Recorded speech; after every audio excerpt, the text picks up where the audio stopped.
Picture this, you're in a sleek conference room in Chicago. Across the table sits Jean, a CFO, eyes sharp, ready for a high-stakes contract negotiation.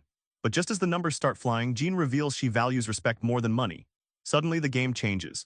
What if winning meant understanding what people really want, not just what's on paper? That secret is at the heart of every negotiation Leigh Thompson unlocks in The Mind and Heart of the Negotiator. Negotiation isn't just about cold, hard facts. Let's dive into why understanding the why behind a yes can flip your deal from meh to wow. In that Chicago meeting, Jean shocked everyone by saying she'd take a lower fee if her team felt respected. She wasn't negotiating dollars, she was negotiating dignity. Leigh Thompson shares this scene to show even high finance hinges on basic human connection.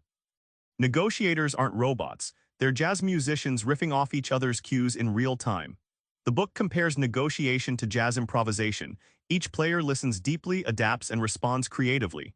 It's not a fixed script but a dynamic dance where timing, tone, and trust matter as much as terms. When you tune into someone's emotional needs, negotiation transforms.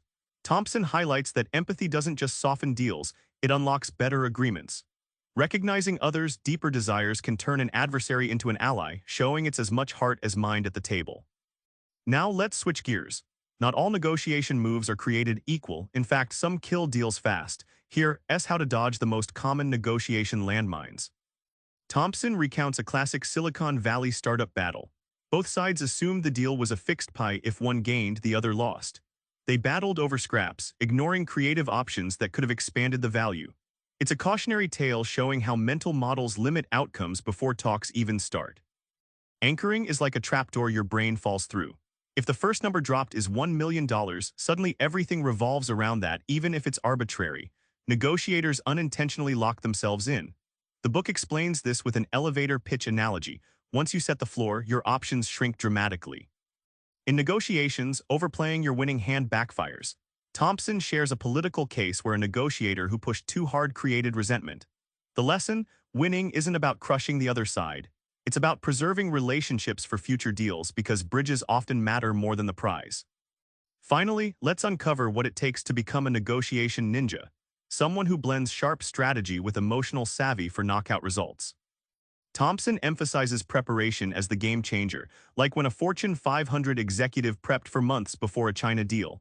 She anticipated objections, researched cultural cues, and rehearsed responses, arriving calm and confident. The payoff? She sealed a partnership 20% above projections.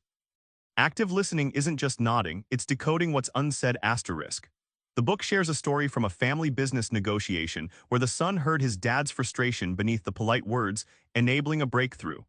Like tuning an antenna, sharper listening picks up hidden signals that change the whole conversation. Conflict freaks us out, but Thompson flips the script, see it as a collaboration challenge.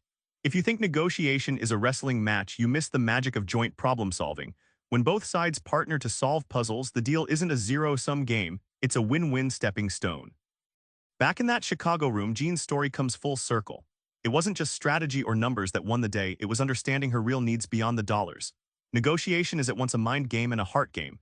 So next time you're at the table, don't just talk terms, listen deep, prepare sharp, and remember the people behind the deal. Try this before your next negotiation. Write down what you truly want and what the other side values most. That's your real leverage. Subscribe for more book summaries like this one.